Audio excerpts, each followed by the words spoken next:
Hello दोस्तों, स्वागत है भाई आप सभी का आज की वीडियो में। मैं आपका दोस्त आलोक राठी स्वागत करता हूं सभी का। दोस्तों ये वीडियो है आज एसएससी जीडी कट ऑफ के बारे में। जैसा कि आप सभी को पता है भाई, एसएससी जीडी का एग्ज़ाम हुआ है और आप सभी उसकी कट ऑफ की रिजल्ट का वेट कर रहे हैं। जो फिजिकल के लिए रिजल्ट आता है, ठीक है, एक रिजल्ट आएगा उसके बाद आपका फिजिकल होगा। तो आप सभी भाई रिजल्ट का इंतजार कर रहे हो। तो भाई हम इस वीडियो में थोड़ा सा बताने की कोशिश करेंगे कि भाई कट ऑफ कितनी रह सकती है। देखो भाई, मैं पहले ही बता दूं, कट ऑफ का किसी को नहीं पता कि कितनी जाएगी, लेकिन अपना एक अंदाज़ा होता है, ठीक है। मैंने कुछ दिनों पहले यूपी पुलिस की भी एक वीडियो बनाई थी, तो उसमें भाई चाहे तुक्का मान लो चाहे मेरा अंदाज़ा मान लो, बिल्कुल सेम टू सेम गया था। तो भाई हम इसमें भी एक अंदाज़ा लगा सकते हैं कि पिछले साल की जो कट ऑफ गई थी उस हिसाब से इस साल कितनी जा सकती है। पिछले साल कितना कंपटीशन था, इस साल कितना कंपटीशन था, तो उन सब चीज़ों को भाई ध्यान में रखते हुए ये वीडियो रहेगी, ठीक है दोस्तों। तो वीडियो को लाइक शेयर और जरूर करना। जो भी आपका दोस्त जिसने भी एसएससी जीडी का एग्ज़ाम दिया हो और वो रिजल्ट का वेट कर रहा हो, तो उसे एक बार ये वीडियो शेयर जरूर कर देना, जिससे कि वो भी देखे और अपना स्कोर देखे कितना है। और भाई कमेंट में अपना स्कोर जरूर बताना कि तुम्हारा किस राज्य से हो और किस तुम्हारा स्कोर कितना है, ठीक है। और भाई जो भी दोस्त पहली बार मेरी वीडियो देख रहा हो वो चैनल को सब्सक्राइब जरूर कर लेना, जिससे वो आगे भी जुड़ा रहे भाई, और आगे भी हम मिलकर अच्छी तैयारी करते रहें, चीज़ों को समझते रहें। जो भी कोई दिक्कत आ रही है वो मैं तुम्हारी मतलब प्रॉब्लम दूर करने की कोशिश करता रहूँगा हमेशा, ठीक है दोस्तों। तो भाई ये वीडियो रहेगी एसएससी जीडी कट ऑफ के बारे में, ठीक है दोस्तों। देखो दोस्तों, ये नॉर्मल सी चीज़ें हैं। पिछले साल की जो कट ऑफ गई है और इस साल की कट ऑफ, तो इस बार की कट ऑफ जो होगी वो पिछले साल से ऑटोमेटिक कम जाएगी, ठीक है। अब इसकी तीन चार चीज़ें हैं, तीन चार कारण हैं कि किस वजह से जाएगी। ऐसा नहीं कि वैसे ही कह दिया कि हाँ कम जाएगी। इसके तीन चार रीजन हैं कि क्यों जाएगी। पहला रीजन एक तो ये है सबसे बड़ा कि जो हमारी वैकेंसी थी 40-50-60 हज़ार वाली, 50 हज़ार की समथिंग, वो इस भर्ती से जस्ट पहले ख़त्म हुई है। तुम्हारा एग्ज़ाम फरवरी में शुरू हुआ है और जनवरी में हमारे वाले बच्चों की, हमारी वाली वैकेंसी की ज्वाइनिंग हुई है, ठीक है। तो बहुत सारे बच्चे जो इस बार एग्ज़ाम देते हैं उन्होंने एग्ज़ाम नहीं दिया, फिर जो फॉर्म भरे थे, ठीक। मतलब कि जैसे दोस्तों हमारे वाली वैकेंसी में जो सिलेक्टेड बच्चे थे, उन्होंने उन बहुत सारे बच्चों ने इस नई वाली वैकेंसी का भी फॉर्म भर दिया था, क्योंकि हमारे रिजल्ट में थोड़ा सा लेट हो रहा था, तब तक रिजल्ट नहीं आया था, तो उन्होंने आपका वाला ही फॉर्म भर दिया। या जैसे कि किसी को अगर भाई सीआरपीएफ बीएसएफ मिली है और वो उसे नहीं पसंद है, तो उसने अपनी पोस्ट अच्छी करने के लिए इसका फॉर्म भर दिया दोबारा से। लेकिन हुआ क्या, एग्ज़ाम से जस्ट कुछ दिन पहले उन सभी की भाई ज्वाइनिंग हो गई, तो वे सब चले गए, तो उन सभी का भाई एग्ज़ाम छूट गया। एक तो सबसे बड़ा रीज़न ये हुआ। उसके बाद खासकर जो यूपी वाले बच्चे हैं भाई, उन्होंने बहुत सारों ने एसएससी जेटी का एग्ज़ाम छोड़ा है, क्योंकि उससे जस्ट पहले भाई यूपी पुलिस की भर्ती चल रही थी, वो कंप्लीट हो रही है, उसका कुछ दिनों पहले ही रिजल्ट आया है। तो बहुत सारे बच्चे जिनका यूपी पुलिस में सिलेक्शन हो चुका है, उन्होंने एसएससी जेडी का एग्ज़ाम छोड़ दिया है, बहुत सारे बच्चों ने। क्योंकि यूपी के जो बच्चे हैं वो बहुत सारे यही मानते हैं कि जो यूपी पुलिस की नौकरी है वो बीएसएफ सीआरपीएफ से इनसे अच्छी है, क्योंकि इन सभी में भाई बहुत दूर जाना पड़ता है। लेकिन अगर वे यूपी पुलिस की नौकरी करेंगे तो उन्हें बहुत पास रहना पड़ेगा, अपने राज्य में रहना पड़ेगा। तो ठीक है, तो ये एक बहुत बड़ा रीज़न है कि उन्होंने, बहुत सारे बच्चों ने इस बार एग्ज़ाम छोड़ दिया है। ये तुम्हारा वाला जो एग्ज़ाम है उन्होंने एग्ज़ाम नहीं दिया, ठीक है। और जो सबसे बड़ा तीसरा कारण है वो ये है कि जो पिछले साल का एग्ज़ाम था और जो इस साल का एग्ज़ाम है, इस साल का एग्ज़ाम पिछले साल की तुलना में थोड़ा सा मॉडरेट आया है। मॉडरेट मतलब मॉडरेट टू हार्ड आया है, काफ़ी अच्छे क्वेश्चन पूछे गए हैं। ये मान के चलो भाई, कम से कम अगर हम एवरेज की बात करें तो 4 से 5 क्वेश्चन बच्चा कम कर पाया है। 4 से 5 क्वेश्चन यानी कि 8 से 10 नंबर की समथिंग, ये थोड़ा सा एवरेज निकल के आया है। अगर कोई बच्चा, पिछले साल भाई बच्चों का एवरेज 130 था ना, तो इस बार का जो एवरेज है भाई वो 120-122 तक पहुंच गया है, ठीक है मेरे भाई।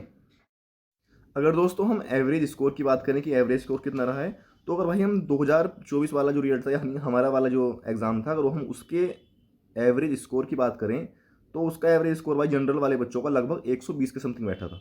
मतलब जो जनरल वाले बच्चे, जनरल कैटेगरी के बच्चे, उन सभी का अगर हम एक एवरेज निकालें तो 2024 वाली वैकेंसी का जो एवरेज था, यानी हमारे वाले एग्जाम का, लगभग 120 के समथिंग बैठा था। लेकिन जो इस बार का एवरेज है, यानी कि तुम्हारे वाले एग्जाम का जो एवरेज बैठ रहा है जनरल वाले बच्चों का, वो लगभग 114-15 बैठ रहा है। मतलब नॉर्मली हमें दिख रहा है कि लगभग 5 से 6 नंबर जो हैं वो ऑटोमेटिक ही कम बैठ रहे हैं पिछले साल के एग्जाम से, ठीक है। तो ये तो एक बात हो गई।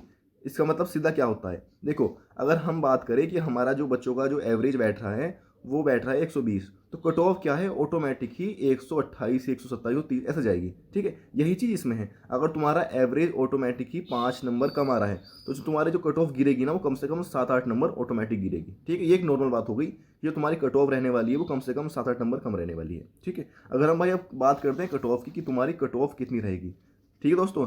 दोस्तों बात करूँ भाई, ये एक अंदाजा है, देखो फिर से कह रहा हूँ, कोई भी इसमें किसी गलत ना ले। अगर भाई किसी का स्कोर इससे कम आ रहा है, तो बहुत सारे बच्चे ऐसे होते हैं कि वो कमेंट में आके उल्टा सीधा बोलने लगते हैं कि हाँ तू बहुत जानता है, ये है वो है। दोस्तों ये मेरा अपनी तरफ से भाई एक ठीक है वो है, मैं अपनी तरफ से बता रहा हूँ कि इतनी जा सकती है, मैं कोई भगवान नहीं हूँ। बाकी सभी असली तो पता तभी चलता है जब तुम्हारा रिजल्ट आता है, ठीक है। अगर हम दोस्तों कट ऑफ की बात करें तो जो 2024 वाली कट ऑफ थी, अगर हम देखें यूपी वालों की, तो जनरल की जो थी भाई वो 139.9 पे गई थी, यानी कि 140 ही मान के चलो। जो ईडब्ल्यूएस की थी वो 136 पे गई थी।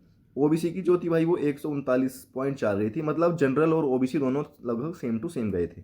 अगर एससी की बात करें हम तो 133 पे गई थी, और अगर एसटी की बात करें तो ये गई थी हमारी 127 की। ये भाई पिछले साल की कट ऑफ है, जिसमें लगभग 47 लाख फॉर्म भरे गए थे और लगभग 3.5 बच्चों फिजिकल के लिए दोस्तों लगभग 3.5 बच्चे उन्होंने लिए थे पिछले साल। 47 लाख फॉर्म थे और 3.5 लाख बच्चे उन्होंने फिजिकल के लिए लिए थे। ये मैंने तुम्हें कट ऑफ बता दी पिछले साल वाली सभी कैटेगरी की यूपी के हिसाब से। अब बात करें दोस्तों अगर हम 2025 की, दोस्तों जब मैं कट ऑफ बताने वाला हूँ भाई, सब अपनी अपनी कॉपी में लिख लेना, ठीक है दोस्तों। ये मेरे अकॉर्डिंग है भाई, कोई भी बच्चा बुरा ना मानने भाई, मैं दोबारा से कह रहा हूँ, ठीक है। अगर भाई इस बार की बात करें, जैसे कि जनरल की जो कट ऑफ है वो पिछले साल 139.9 गई थी, यानी कि 140 मान के चलो। जो भाई तो भाई इस साल की जो कट ऑफ रहने वाली है फिजिकल के लिए, जो अब तुम्हारा रिजल्ट आएगा, वो मेरे तरफ से मेरे अकॉर्डिंग भाई लगभग 128 से लेके 133 के बीच में रहने वाली है। 128 से 133, 133 के बीच में, इन 5 नंबर के आस के बीच में भाई मेरे अकॉर्डिंग कट ऑफ रहने वाली है जनरल वाले बच्चों की, यूपी जैसे राज्य से, ठीक है। बात करें ईडब्ल्यूएस की, तो ईडब्ल्यूएस की कट ऑफ लगभग 126 से लेके 131 तक मेरे अकॉर्डिंग रहने वाली है भाई। 126 से लेके 131 तक ईडब्ल्यूएस। अगर ओबीसी की बात करें तो 127 से लेके 132 तक। एससी की बात करें तो 122 से लेके 127 तक। एसटी की बात करें तो लगभग 116 से लेके 121 तक, ठीक है। ये मेरी भाई कट ऑफ है मेरे अकॉर्डिंग। अगर हम बात करें भाई लड़कियों की, तो लड़की अपनी अपनी कट ऑफ लगभग 5 से 6 नंबर कम करके चले, ठीक है। हर कैटेगरी में जो मैंने बताए हैं, जैसे कि मैंने जनरल की बताई है 128 से लेके 133, तो जो लड़की हैं वो लगभग ऐसे से लेके चलेंगी 123 से लेके 128 तक। 4-5 नंबर कम मान के चल सकती हैं तुम, ठीक है दोस्तों। तो ये मेरे अकॉर्डिंग भाई कट ऑफ है तुम्हारी। अब देखते हैं कितनी रहती है, वो तो जब ही पता चलेगा जब रिजल्ट आएगा तुम्हारा, ठीक है। अगर भाई तुम्हारा स्कोर इससे 2-4 नंबर तक भी कम आ रहा है, जो मैंने मान लिया मैंने जनरल की 128 बताई, अगर तुम्हारा स्कोर भाई 125, 122, 120 तक भी है ना, तो तुम्हें भाई तब भी अपने फिजिकल की तैयारी करनी चाहिए, क्योंकि हमें नहीं पता भाई कि हमें नॉर्मलाइजेशन में कितने नंबर मिलेंगे। पिछले साल कम से 28 नंबर बच्चों को मिले हैं नॉर्मलाइजेशन में, 28 नंबर। अब ये मान के चलो 28 नंबर कितना बड़ा होता है, ठीक है। अब दोस्तों तुम अंदाजा लगाओ, अगर किसी बच्चे के 120 नंबर हैं और उसे नॉर्मलाइजेशन में 25-26 नंबर मिल जाएं, तो वो फिर वो कहाँ तक पहुँचेगा? वो सीधा 120 से लेके 145 तक पहुँच जाएगा। पिछली बार यही हुआ था भाई, सबसे बड़ा जो कारण था, मेन रीज़न था कट ऑफ बढ़ने का, वो यही था कि नॉर्मलाइजेशन में बहुत ही ज़्यादा नंबर मिले हैं। पीछे सीजीएल का एग्जाम रिजल्ट आया है, उसमें भी यही हुआ है, उसमें लगभग 30-30, 40-40 नंबर बच्चों को मिले हैं नॉर्मलाइजेशन के। तो भाई अभी तो हमें नहीं पता कि तुम्हें कितना मिलेगा, इसलिए अगर तुम जो मेरी कट ऑफ बताई है मैंने अपनी, अगर उससे तुम्हारे नंबर 5 से 8 नंबर तक भी कम हैं, अगर वैसे मैंने 128 बताई है, अगर तुम्हारे नंबर 120 तक भी हैं, तो भाई तुम फिर भी अपने फिजिकल की तैयारी जरूर करो और अच्छी तरीके से करो, ठीक है। क्योंकि हमें नहीं पता कि हमें नॉर्मलाइजेशन में कितने नंबर मिलेंगे, कितने मार्क्स मिलेंगे, ठीक है दोस्तों। तो मैंने भाई अपनी तरफ से अकॉर्डिंग बता दी है। अब तुम अपनी मेहनत करते रहो, अगर तुम इसके अंडर आ रहे हो, मेरी कट ऑफ से 5 से 8 नंबर तक भी कम आ रहे हो, तो भी अपने फिजिकल की तैयारी करते रहो। तुम्हारा रिजल्ट बहुत जल्दी देखने को मिलेगा तुम्हें, फिर टाइम नहीं मिलता फिजिकल वगैरह के लिए, ठीक है। अभी से तैयारी करते रहो। पिछली वाली वैकेंसी में बहुत सारे बच्चे फिजिकल में निकले हैं जिनका स्कोर बहुत अच्छा था, 150 से ऊपर था, वे बहुत सारे बच्चे भी फिजिकल में बाहर हो गए। मेरे साथ एक लड़का था, उसका स्कोर भाई 162-63 स्कोर था, 162-63, यानी कि उसकी एसएसएफ पक्की थी, और वो फिजिकल में भाई आउट हो गया था, ठीक है। तो ऐसा होता है भाई, उससे रेस नहीं लगी थी, इसलिए अपनी रेस की तैयारी करते रहो, बाकी जो चीज़ें हैं अच्छी करते रहो, ठीक है दोस्तों। और कोई दिक्कत हो भाई कमेंट जरूर बताना, और जो भी मेरे दोस्त पहली बार वीडियो देख रहा हो वो सब्सक्राइब जरूर कर लेना और वीडियो को शेयर कर देना अपने सभी दोस्तों को, जिसने भी एसएससी जीडी का एग्जाम दिया था, ठीक है दोस्तों। मिलते हैं नेक्स्ट वीडियो में, तब तक भाई मेहनत करते रहो सभी दोस्त। ऑल द बेस्ट भाई सभी को, जय हिंद।